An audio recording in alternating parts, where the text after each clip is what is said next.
அக்கா கனிமொழி அவர்கள் காலையில் சமூக வலைதளத்தில் இந்த பதிவு போட்டிருந்தாங்க. அக்கா அவர்களுக்கு பதில் நம்ம கொடுத்துருந்தோம் சமூக வலைதளத்தில். அக்கா அவர்கள் ஒரு விஷயத்தை நல்லா புரிஞ்சுக்கணும். கல்விக்கு பணம் தர மறுக்கிறாங்க அப்படிங்கிறது தவறான ஒரு சொல்லாடு. மத்திய அரசு பல ஹெட்ல பல பணம் வருது. அது ஆரம்ப கல்வியாக இருக்கட்டும், உயர்கல்வியாக இருக்கட்டும், எல்லா இடத்துக்குமே மத்திய அரசு பணம் கொடுக்குறாங்க, எங்கேயும் இல்லை என்று சொல்லலை.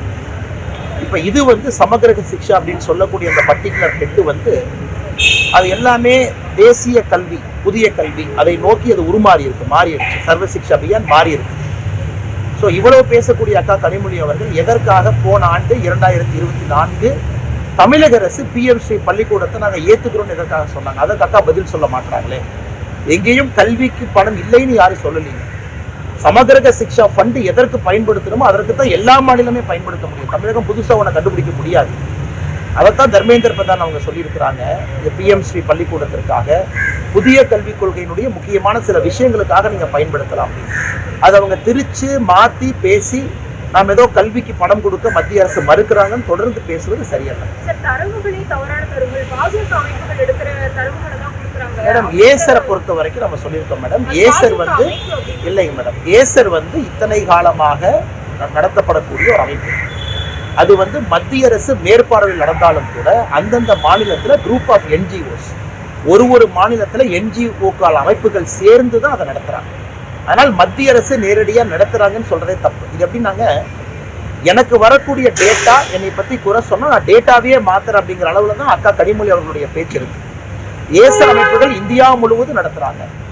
எத்தனையோ இடத்துல தமிழகத்தை பத்தி சரியா சொல்லியிருக்காங்க, சில இடத்துல நல்லா சொல்லியிருக்காங்க. அதையெல்லாம் அவங்க எடுத்து ஃபர்ஸ்ட் பேஜ்ல போட்டுக்கிறாங்க. எங்க கல்வியில லேக்குன்னா இருக்குன்னு பின் பாயிண்ட் பண்ணும் பொழுது இவங்க ஏசரையே அவங்க குறை சொல்வது எந்த அளவுக்கு ஏற்றுக்கொள்ள முடியும்? ஸோ இன்னைக்கு கனிமொழி அவங்க என்ன சொல்றாங்க, இல்ல நாங்களே அடுத்த வருஷம் ஒரு அமைப்பை வச்சு நாங்கள் நடத்துவோங்கிறாங்க. அந்த அமைப்பும் இதே தானே வரும். ஆனால் ஏசர் எல்லாமே ரெக்கார்டட் தானுங்க.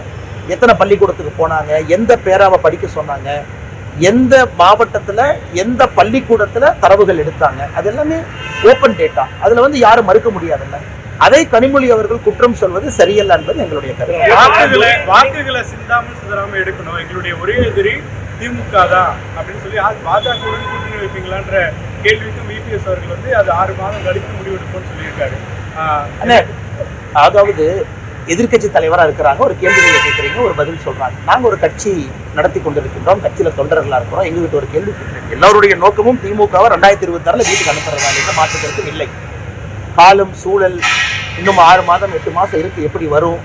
அதே நேரத்தில் தமிழகத்தில் இன்னைக்கு ஆக்ரோஷமா ஐடியாலஜிக்கல் அடிப்படையில் திமுக அதை மாற்ற கொண்டு போறாங்க. ஏன்னா திமுகவின் மீது மக்கள் பெரும் கோபத்தில் இருக்கிறாங்க. பெண்களுக்கு எதிரான குற்றங்கள் தினமும் அதிகமாகிட்டு இருக்கு. இதெல்லாம் தொடர்ந்து பார்க்குறீங்க. ஆனால் என்னை பொறுத்தவரை இன்னைக்கு இது ஒரு தேவையில்லாத விஷயமா நான் பார்க்குறேங்க. பாஜக வளர்ச்சி கட்சியை வளர்ப்பதற்கு முக்கியமான இது நேரமாக பார்க்கிறோம், கடுமையாக உழைத்து கொண்டிருக்கின்றோம். இன்னும் தேர்தலுக்கான காலமும் அதுக்கான சூடு இன்னும் வரல. வரும்பொழுது எல்லாம் பேசுவாங்க, நான் என்டிஏ எப்படி இருக்கும், என்டிஏ அமைப்பு எப்படி இருக்கும். இன்னைக்கு டிடிவி தினகரன்னா இதே நீங்க பேசும்போது என் கூட பொள்ளாச்சியில் இருந்தாங்க. அண்ணன் டிடிவி அவர்கள் பத்திரிகை சொன்னாங்க, வருகின்ற காலத்திலும் என்டிஏல தான் அமமுக பயணிக்கும்.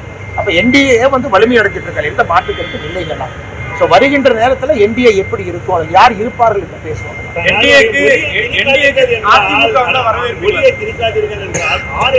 அனைவருக்கும் புரியும், ஆனா பாஜகவினருக்கும் புரிய மாட்டேங்குது. முதல்வர் எப்படி பாக்குறீங்க? ஆனா சில நேரம் எனக்கு சந்தேகம் என்னன்னா, முதலமைச்சர் கண்ணாடி பார்த்து அவரே பேசுகிறாரோன்னு சந்தேகம் இருக்கு. காலையில அவர் கண்ணாடியை பார்த்து பேசுறாரு. மொழி யாருமே திரிக்கலையா? தமிழகத்துல தனியார் பள்ளிக்கூடத்துல, எத்தனையோ சிபிஎஸ்இ பள்ளிக்கூடத்துல, எத்தனையோ ஸ்டேட் போர்டு மெட்ரிகுலேஷன் ஸ்கூல்ல தமிழ் மொழி கம்பல்சரியே இல்லை. நம்ம தொடர்ந்து அதை தரவுகளோடு பேசுறோம். இன்ஃபேக்ட் பிரைவேட் ஸ்கூல்ல படிக்கக்கூடிய குழந்தைகள் கவர்மெண்ட் ஸ்கூல்ல கூட அதிகமா இருக்காங்கன்னு நம்ம சொல்றோம். அதை முதலமைச்சர் கருத்தை ஏற்றுக்கலையா? நாம சொல்வது அரசு பள்ளியில மட்டும் உங்களுடைய மொழிக் கொள்கையை திரிக்காதீங்கன்னு நாங்க சொல்றோம். தனியார் பள்ளியில 3 மொழிகள் படிக்கிறாங்க, 3வது மொழி பிடிச்ச மொழியை படிக்கும் பொழுது அரசு பள்ளிக்கு ஏன் முதலமைச்சர் அவர்கள் உங்க மொழிக் கொள்கையை திணிக்கிறோன்னு சொல்றோம். ஆனால் முதலமைச்சர் அவர்கள் சில நேரம் பேசும்பொழுது கண்ணாடியை பார்த்து பேசுவது போல தான் எங்களுக்கு தோணும். நாங்க எங்கேயும் திணிக்கலீங்கன்னா 2020 வரைக்கும் 3வது மொழி என்பது திணிக்கப்பட்டது. அது 2020 அது ஆப்ஷனல் லாங்குவேஜா நீங்க எடுத்து படிக்கன்னு சொல்லியிருக்கோம். இதுல எங்க திருப்பி வருதுன்னா மும்மொழி கொள்கை விஷயத்துல ஆதரிக்கும் அண்ணாமலை தமிழகத்தில் இருக்கக்கூடிய கேந்திர வித்யாலய பள்ளிகள் ஏற்கனவே நாங்க பதில் சொல்லியிருக்கோம்னா, கேந்திரிய வித்யாலயை பொறுத்தவரை உங்களுக்கு தெரியும், ஒரு பள்ளிக்கூடத்துல குறைந்தபட்ச மாணவர்கள் நாங்க தமிழ் படிக்கணும்னு சொல்லும் பொழுது அதற்கான ஆசிரியர் வசதியை கேந்திர வித்யாலயா பள்ளி ஏற்படுத்தி கொடுக்குறாங்க. அது உங்களுக்கு ஏற்கனவே தெரியும். பார்லிமெண்ட்லயே அமைச்சர் பதில் சொல்லியிருக்காங்க. குறைந்தபட்சம் ஒரு கிளாஸ்ல மாணவ செல்வங்கள் 25 பேர் நாங்க படிக்கணும், 20 பேர் படிக்கணும்னு சொல்லும் பொழுது அவங்க தமிழ் ஆசிரியரை ஹையர் பண்ணி அந்த கேவி ஸ்கூல்ல தமிழ் சொல்லி கொடுக்குறாங்க. இன்னைக்கு முதலமைச்சர் ஒருபடி மேல போய் எங்களுடைய தமிழ் ஆசிரியர்களை எல்லா கேவி பள்ளிக்கும் நாங்க கொடுக்குறோன்னு சொல்லிட்டாங்கன்னா எதுக்கு இந்த பிரச்சனையை அவங்க சொல்லலாமே? எத்தனை பேருக்கு வேலை வாய்ப்பு உருவாக்கலாமே? அது மத்திய அரசு இவங்களே ஆஃபர் பண்ணலாமல்ல. மத்திய அரசு என்ன சொல்றாங்க? நிறைய மொழி பேசக்கூடிய குழந்தைகள் இருக்கிறாங்க, அவங்க தமிழ் மொழி படிக்க வேண்டும் என்று யார் கேட்டாலும் அங்கே கேந்திர வித்யாலயா மறுக்கவில்லை என்பது அதிகாரப்பூர்வமா பார்லிமெண்ட்ல நாம் சொல்லிய பிறகு கேந்திர வித்யாலயா தமிழே சொல்லிக் கொடுக்கல. ஏன்னா நீங்க பிரஸ் மீட்ல கேந்திர வித்யாலயா தமிழ் சொல்லிக் கொடுக்குற டீச்சர்ஸ் இருக்காங்க, அவங்க சொல்றாங்க. ஏன்னா அங்க அந்த கிரிட்டிக்கல் நம்பர் ஆஃப் ஸ்டூடெண்ட்ஸ் இருக்கும் பொழுது முதலமைச்சர் அவர்கள் ஒரு பொறுப்பில் இருந்து அரசியல் சட்டத்தின் மீது பிரமாணம் எடுத்து அமர்ந்திருக்கக்கூடிய ஒரு நபர் திசை திருப்பி ஒரு பொய் வார்த்தைகள் சொல்லாமா அப்படிங்கிறது எங்களுடைய தொடர் குற்றச்சாட்டு.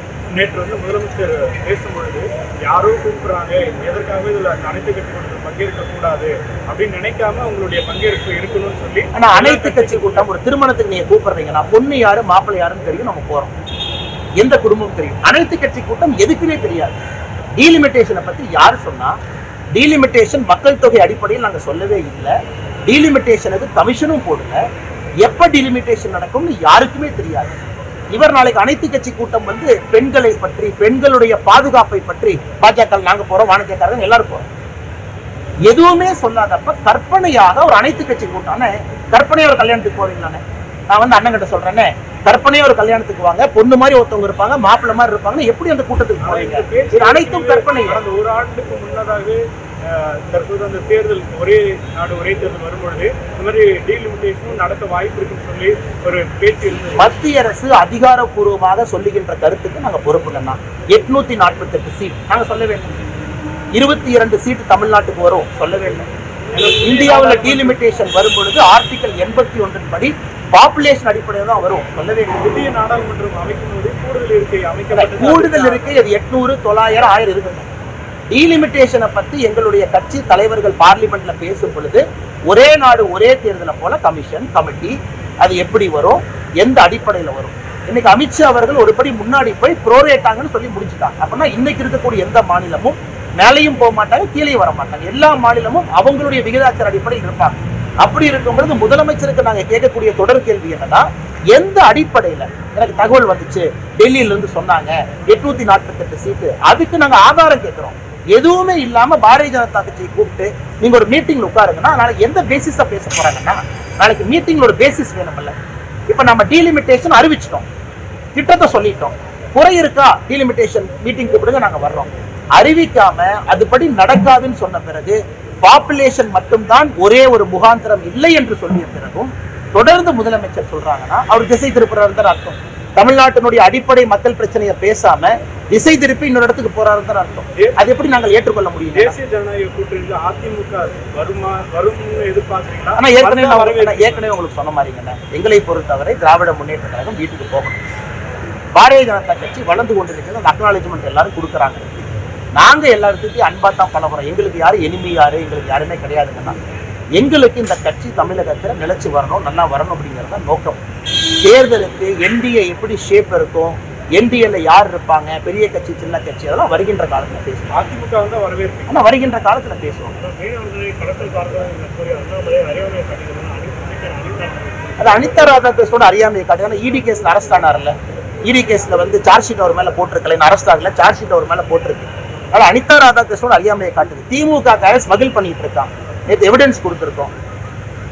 ஆம்பிதட்டமைன் நீங்க பாருங்க, கொக்கைன் புதுசா கேட்காத வார்த்தையெல்லாம் திமுக காரன் மீனவர் என்கின்ற போர்வையில ஸ்மகிள் பண்ணி மீனவர்களுக்கு கெட்ட பேர் ஏற்படுத்திட்டு இருக்காங்க. அது தப்பு இல்லையா?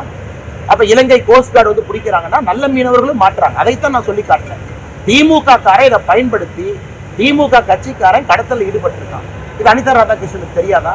அங்க இருக்கக்கூடிய எம்பி நவாஸ்கனுக்கு தெரியாதா? யாருமே கடத்தல்ல எந்த விதமான நார்கோட்டிக் பொருள் ஐசியில மாட்டலையா? அதற்காக இன்னசென்ட் மீனவர்களும் சிறையில போய் வைக்கிறாங்க, போட்டை செக் பண்றாங்க. அதனால இன்னைக்கு திமுகவுடைய கடமை இல்லையா? தமிழ்நாட்டினுடைய பார்டர் போலீஸை போட்டு கடத்தல்காரங்களை பிடிக்கிறது அவங்க கடமை இல்லையா? எதுவுமே செய்யாம ஏன் இந்த கடத்தல்காரர்கள் நல்ல மீனவர்களுக்கு கெட்ட பேரையே ஏற்படுத்துறாங்க? அது அனிதா ராதாகிருஷ்ணன் தெரியாதா? ஆனா ஊழல் பண்றவங்களுக்கு கண்ணு தெரியாதுங்கண்ணா. இடி கேஸ் அவர் மேல இல்லையா? பிலிப்பைன்ஸ்ல போட்டு வாங்கினார், இங்க போட்டு வாங்கினாரு. அதனால என்ன அறியாமையில் அனிதா ராதாகிருஷ்ணன் பேசிக் கொண்டிருக்கின்றார். நன்றிங்க.